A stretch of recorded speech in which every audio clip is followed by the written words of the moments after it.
नाम का ऐसा अभ्यास कि नाम रुके ना। एक संत के एक शिष्य थे, तो शौच में भी नाम जप कर रहे थे, कृष्ण कृष्ण कृष्ण कृष्ण। किसी ने देखा, जाके उनके गुरुजी से कहा, महाराज ये तो बहुत ही भ्रष्ट है।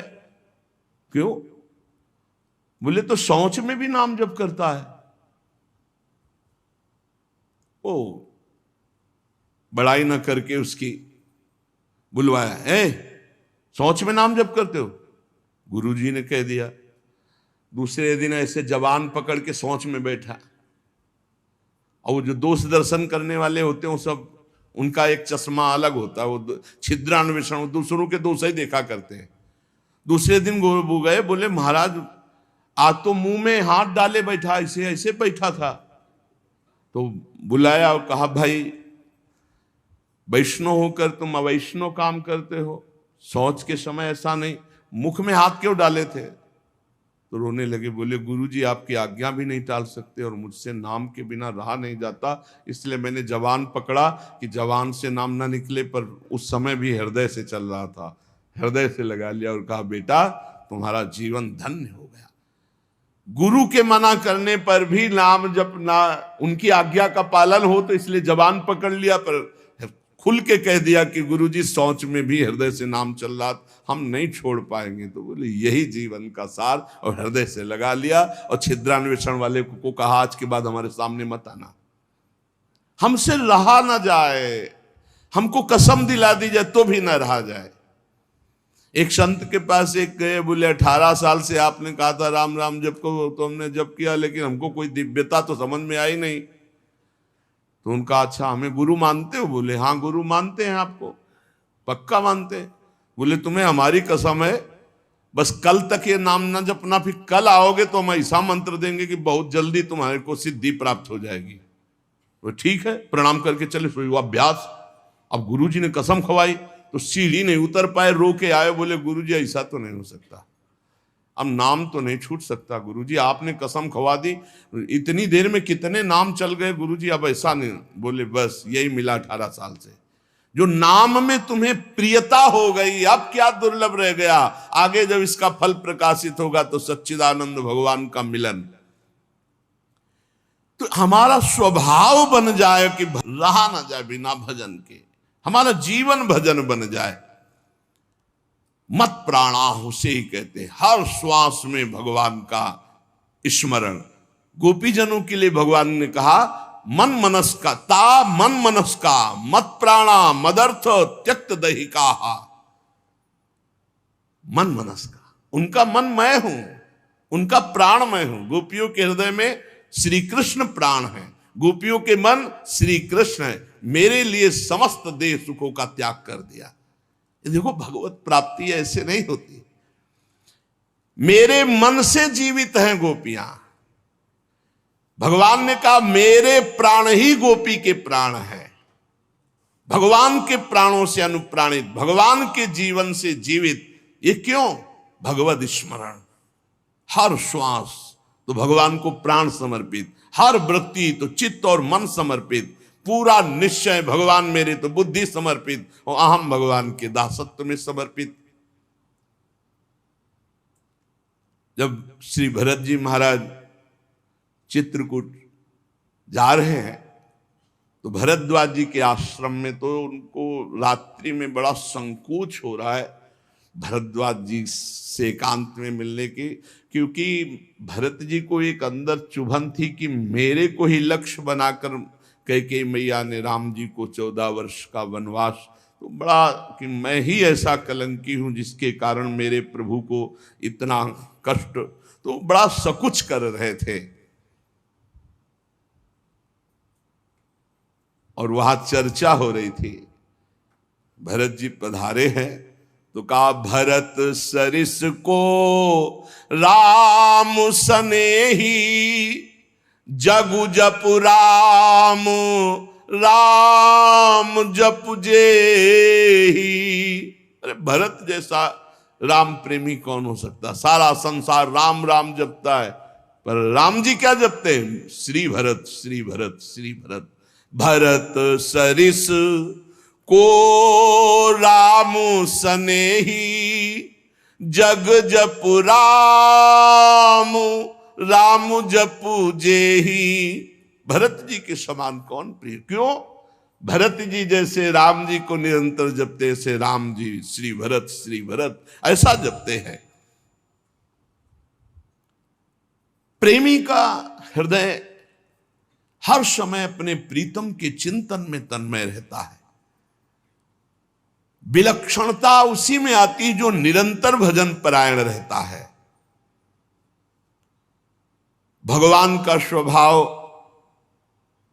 भगवान की महिमा, भगवान का प्रभाव उस भक्त के हृदय में उतरने लगता है जो निरंतर भगवत चिंतन परायण रहता है। यहां सावधानी रखनी है। भजन परायण होने पर भी हमारे अंदर चाह नहीं पैदा हो रही तो कोई न कोई हम में त्रुटि हो रही है।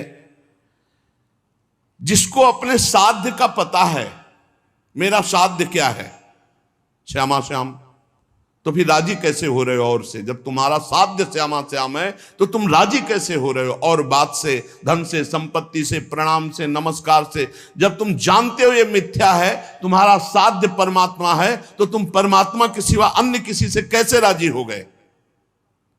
साधना की विघ्न जिनसे हमें बचना है, ये विघ्न है। अपने आराध्य देव साध्य के बराबर किसी को नहीं रखना। ये बात समझो। किसी वस्तु, व्यक्ति, स्थान, घटना, परिस्थिति, कैसे तुम राजी हो गए कि प्रभु का विस्मरण? जैसे हम किसी व्यक्ति से मिलने में प्रभु को भूल गए तो वो व्यक्ति प्रभु से बढ़कर हो गया। किसी वस्तु के भोग में हम प्रभु को भूल गए तो वस्तु प्रभु से बढ़कर हो गए। साध्य की ओर जिसकी दृष्टि नहीं है वो साधक किस बात का?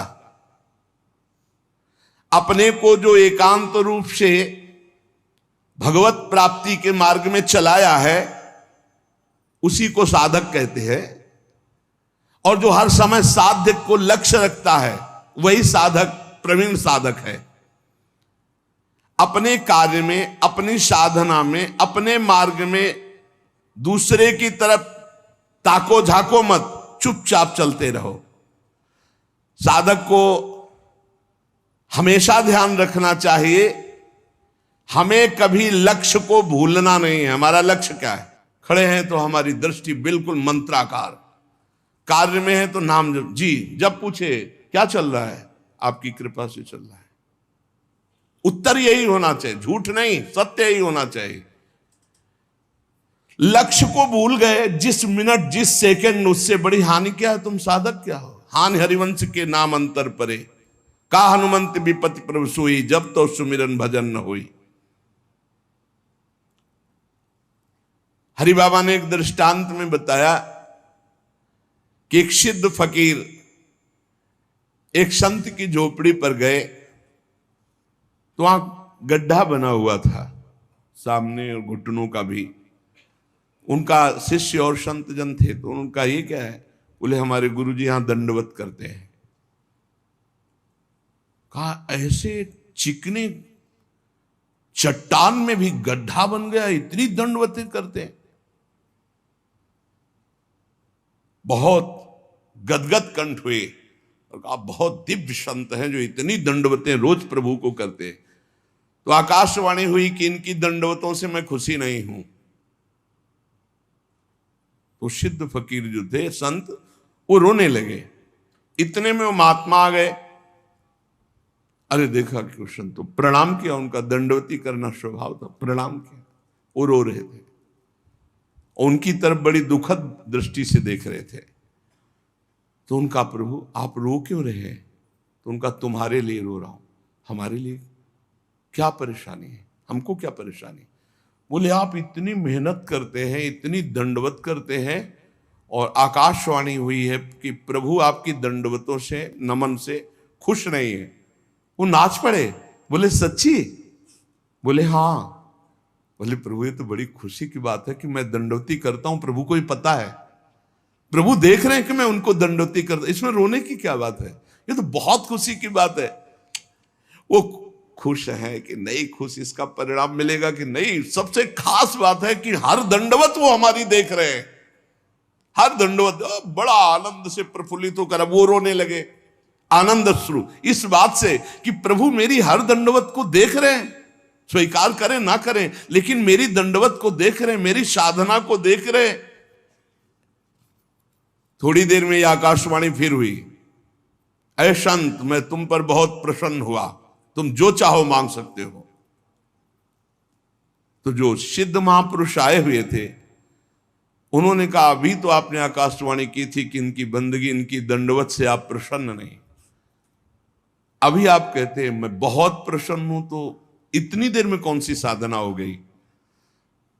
बोले इतनी देर में जो इनका अपनापन मेरे लिए है, उमंग है, वो इनकी जो जागृत हुई, उसी उमंग और अपनेपन से मैं बहुत प्रसन्न हो गया और इनकी साधना पूर्ण हुई। एक क्षण लगता है, हमको ये नहीं देखना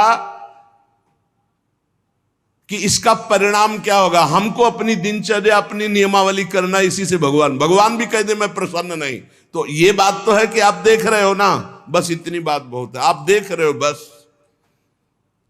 शनै शनै रूपरमेत बुद्ध्या धृति गृहीतया आत्म संस्तम मनः कृत्वा न किंचित चिंतयेत। धीरे धीरे ऐसा अभ्यास बनाओ, सब जगह से मन को बार बार हटाकर नाम में लगाओ और कुछ चिंतन ही न हो, अपने प्रभु का भजन। दूसरी किसी वस्तु व्यक्ति चीज का चिंतन ना होने पावे, जहां जहां मन जाए वहां वहां से हटा करके अपने लक्ष्य में, अपने प्रभु में। साधक धैर्यवान होना चाहिए, विश्वासी होना चाहिए, विचलित नहीं हो जाना चाहिए कि अरे बहुत प्रयास किया मन नहीं लगा। नहीं, हम प्रयास करते रहेंगे। जब हम रात्रि में टहलते हैं तो एक राधा राधा राधा राधा राधा राधा राधा राधा राधा राधा राधा राधा ये ऐसे आवाज आती है, वो कोई साधक करते हैं, बहुत अच्छा लगता है कि मानो 1:45 बजे नींद आ जाए, खड़े हुए बालकनी में नाम राधा राधा राधा राधा राधा राधा राधा राधा। अरे यहां मेहनत करनी, मेहनत करके प्रयत्न करके हमको अपना मन भगवदाकार बनाना, चिंतन परायण बनाना। बहुत अच्छा लगता है जब साधक कोई साधना में प्रवृत्त होता है। थोड़ा जाग, अपने स्वरूप पे जाग, इन सबको झटका मार। बहुत जोर का तुम्हारे पास करंट पावर है भगवान का, तुम में जो शक्ति है उसको जागृत करो। बहुत शक्तिवान हो तुम, साधारण नहीं हो, भगवान के जन हो। जब तक हमारी भजन में रुचि, भजन में प्रवीणता, हम भगवान को अपना जीवन दे दें, ये जीवन केवल भगवान की प्राप्ति के लिए है, तो भगवान हमको वैसे संग करवा देंगे, वैसे ही भजन मिला। एक चीज तो समझ लो, साधक वही जो जिद्दी स्वभाव का, ये बात समझ लो, साधक वही जो जिद्दी, भजन में जिद करके लगना पड़ता है। जैसे भजन में पूर्व में था कि बैठे थोड़ी देर भजन हुआ, फिर नींद आने, खड़े हो गए और टहल रहे हैं, बाहर निकल करके टहल। हमें नींद में समय बर्बाद नहीं करना। एक नियत समय तुम्हें दे दिया देह को सोने का, 5 घंटे 4 घंटे 3 घंटे, जितना अभ्यास में ले पाए। इसके बाद अब नहीं कि तुम झटका मारो। हर प्रयास किए, ठंडा पानी बिल्कुल ठंडा रख लिया है, सर्दी में कंबल ओढ़ा नहीं, पूरा अब ठंडी में कांप, अब नींद आवे, लड़ा जाता है। बहुत आनंद का विषय है जिस मार्ग में आप चल रहे हैं। अपने आप को भगवान के चरणों में समर्पित करके निरंतर भजन का अभ्यास, तो तेषाम हम समुद्धरता मृत्यु संसार सागरात भवामि न चिरात पार्थ मय्यावेशित चेतसाम। इस शब्द पर ध्यान करो, मय्यावेशित चेतसम, मेरे में आवेश चित्त वाला। भजन का आवेश हर समय बना हुआ है, भजन का आवेश और कोई चाह नहीं। एक रविया जी बड़ी संत हुई है, उन्होंने कहा कि अगर मैं स्वर्ग चाहूं तो मुझे जरूर नरक भेज देना प्रभु, अगर नरक से बचना चाहूं तो और भयानक कष्ट देना प्रभु, पर यदि आपको चाहूं तो छुपना मत। अगर आपसे और कुछ चाहूं, सुख चाहूं तो दुख दे देना, स्वर्ग चाहूं तो नरक दे देना, अगर हमारी नरक ना जाने की इच्छा हो तो और भयानक कष्ट दे देना, लेकिन यदि मैं भजन चाहूं और आपको चाहूं तो इसमें धोखा मत कर देना। मैं आपको चाहती हूं, आप हमारे हृदय की बात जानने वाले हो। साधक जब इस मार्ग में चलता है तो उसको प्रलोभन और भय, ये दो चीजें माया भेजती है, ध्यान रखना। साधक इस मार्ग में जब चलता है तो प्रलोभन और भय, कोई भी हो, पार्वती जी तपस्या कर रहे हैं भगवान शंकर के लिए, भगवान शंकर से प्रेरित होकर सप्तऋषि आए। अब महादेवी ध्यानस्थ थी, जब ध्यान खुला तब प्रणाम किया और कहा, देवी आप तपस्या में संलग्न है, बहुत कठोर तप कर रहे, बहुत कठोर तप, सूखे पत्ता एक ऐसे बिल्व पत्र पा लिया, बस अपर्णा नाम पड़ा माता जी का, बहुत कठोर तप, किसके लिए कर रहे हैं?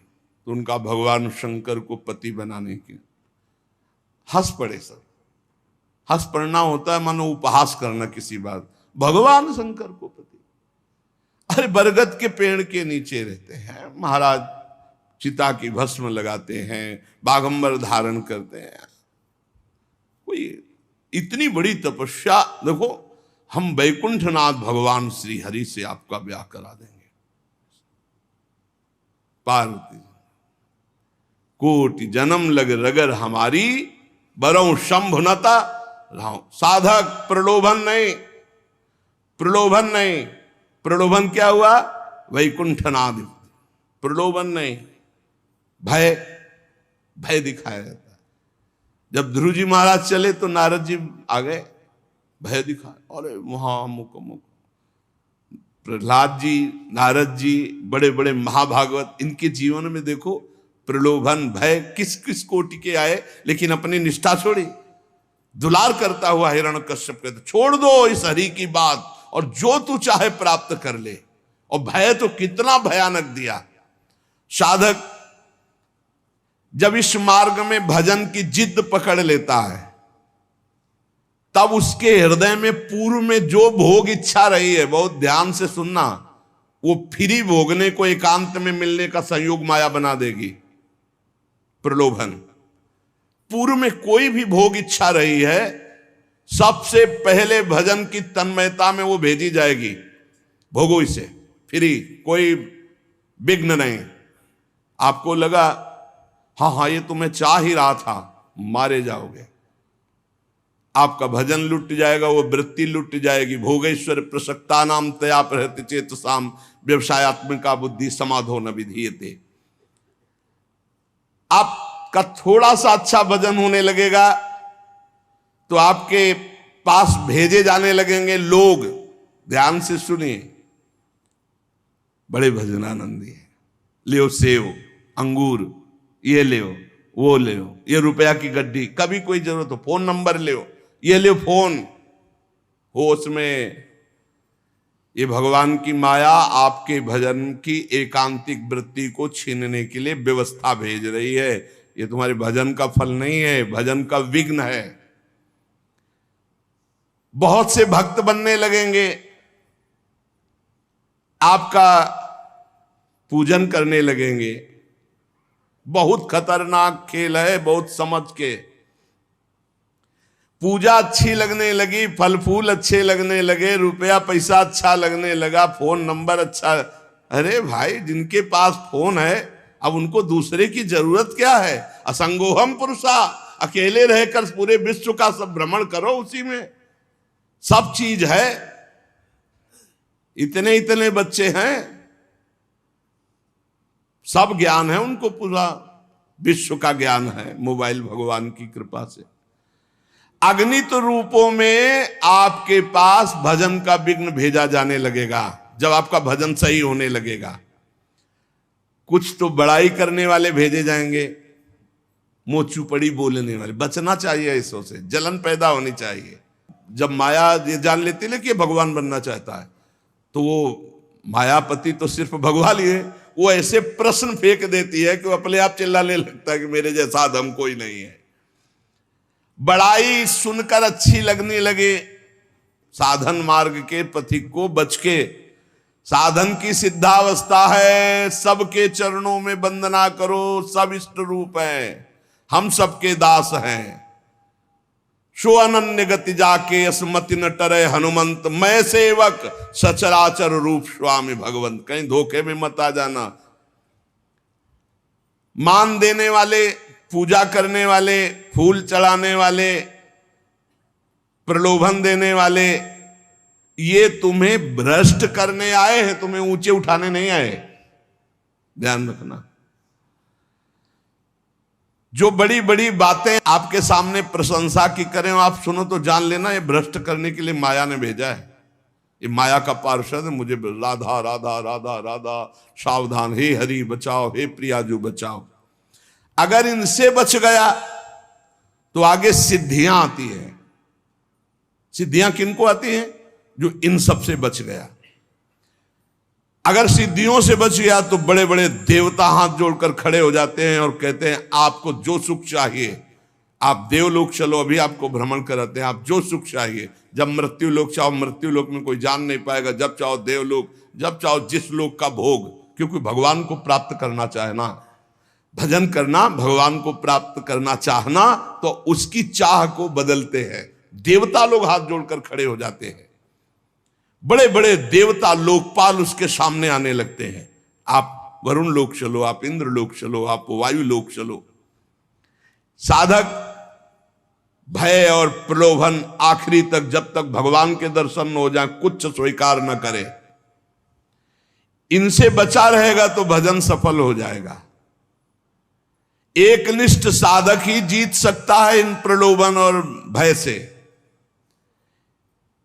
अपने गुरुदेव को आदर्श मानकर बस उनकी आज्ञा पर छुप करके, अपने आप को छुपाकर भजन करके भगवत साक्षात्कार कर ले।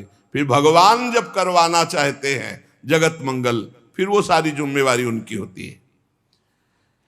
हमारा मार्ग कैसा है ये हमें केवल गुरुदेव से देखना है और किसी व्यक्ति से सलाह नहीं लेनी है।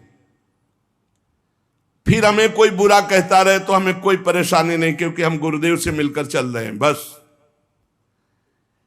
साधक मार्ग पर चलने वाला है, अभी सिद्ध तो हुआ नहीं, इसलिए उसे कभी भूलकर कोई दूसरा भरोसा नहीं कर लेना है। भरोसो जाहि दूसरों सो करो। अगर किसी का भरोसा कर लिया तुम्हारा मार्ग रुक जाएगा। भरोसो जाहि दूसरों सो करो। मोही तो सावन के अंधे जो सूझत रंग हरो ही हरो।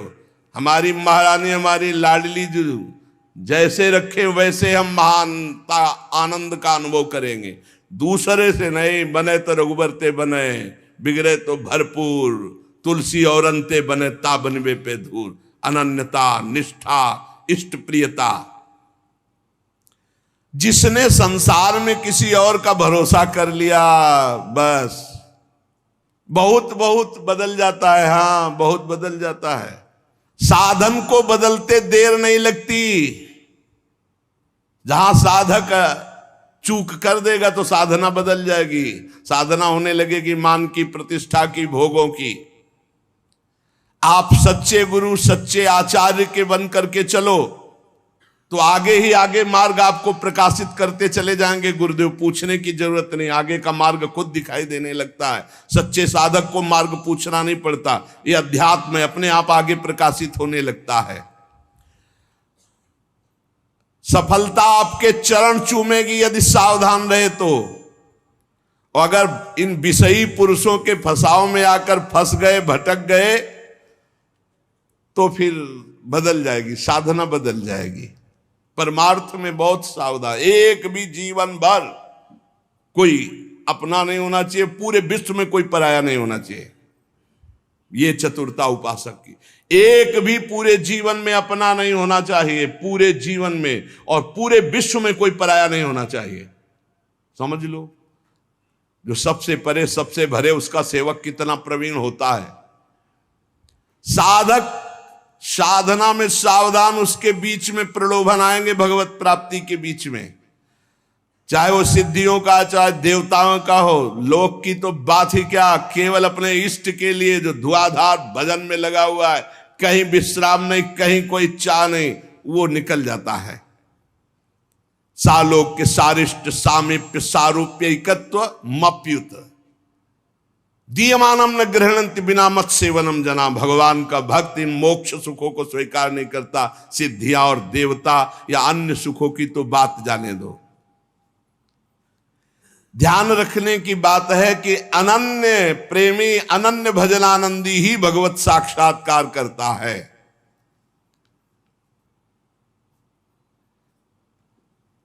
जब भजन सही होने लगता है तो फिर इसके बाद एक नशा चढ़ता है, तो उपदेश देने का मन शुरू हो जाता है।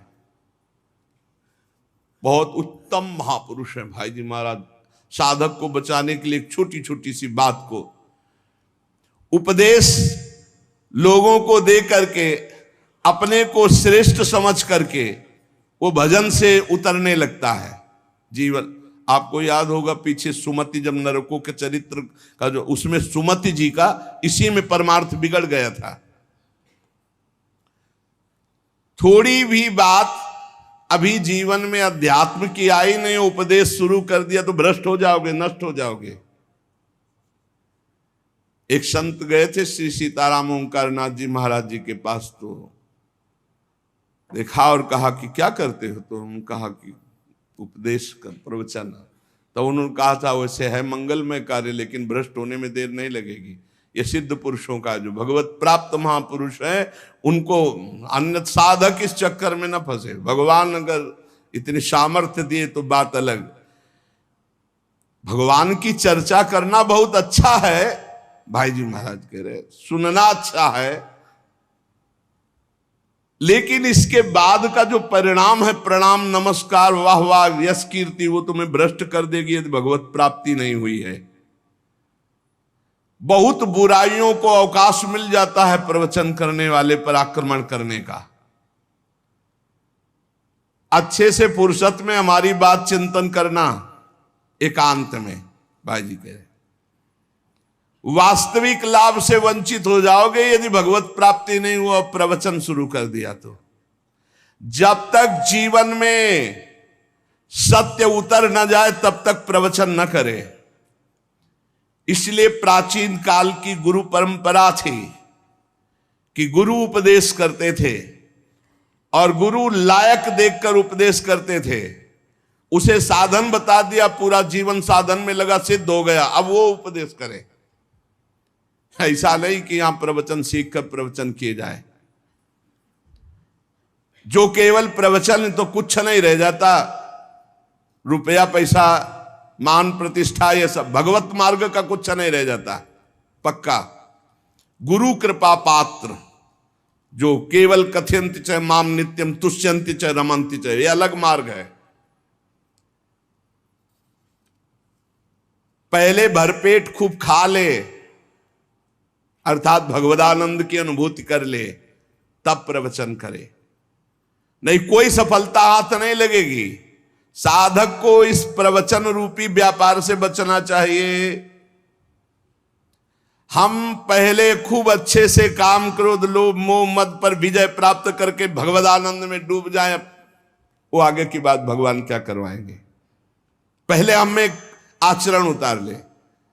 एक बार द्रोणाचार्य जी ने शब से कहा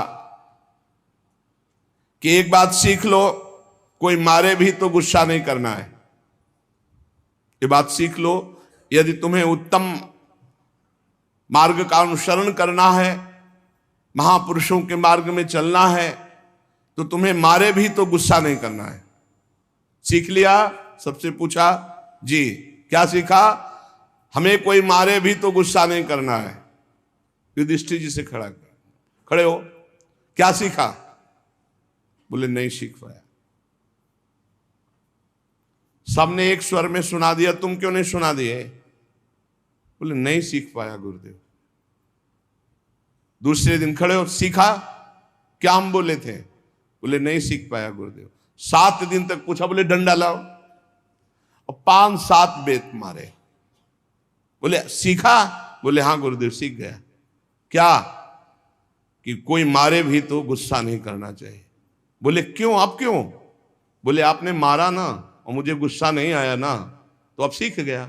हम केवल वाणी से थोड़ी बोलते कि मारे कोई गुस्सा, आपने मारा ना, अभी तक मारन लगी नहीं थी, आपने मारा और मुझे गुस्सा नहीं आया, अब मैं सीख गया कि कोई मारे भी तो गुस्सा नहीं हो। अर्थात जो उपदेश है वो पहले आचरण में आना चाहिए, वो हमारी परिपक्वता होनी चाहिए। धर्मराज युधिष्ठिर कभी मिथ्या नहीं बोलते। आपने सिखाया कोई मारे गुस्सा नहीं आना, तो अब पहले हमारे मार लगे हो, मुझे गुस्सा ना आवे तब मैं बोलूंगा। कोई मारे फिर भी गुस्सा नहीं आना चाहिए। तो हर रोज हम बड़ी महिमा की बात कह रहे हैं, वही सत्संग सुनाते हैं घुमा के, चाहे शब्दों का अंतर हो, सत्संग वही होता है। क्योंकि नई बात आएगी कहां से? शास्त्रों में जो है वही तो सुनाएंगे। परमार्थ की बातें घुमा फिरा कर हजार हजार बार वही हम कहते हैं। कहने का तरीका भले अलग हो, लेकिन हजार हजार बार वही बात हम कहते हैं। आपने स्वीकार किया जगत मिथ्या है, भगवान सत्य है? स्वीकार किया आज तक? नहीं। स्वीकार किया सब में भगवान ही भगवान है? नहीं। स्वीकार किया कि एक मिनट भी भजन से बिलग नहीं होना? नहीं। और यही बातें तो घुमा घुमा के कही जाती है। तो क्या केवल सुन रहे हो, उसे गुण नहीं रहे, उसे जीवन में उतार नहीं रहे?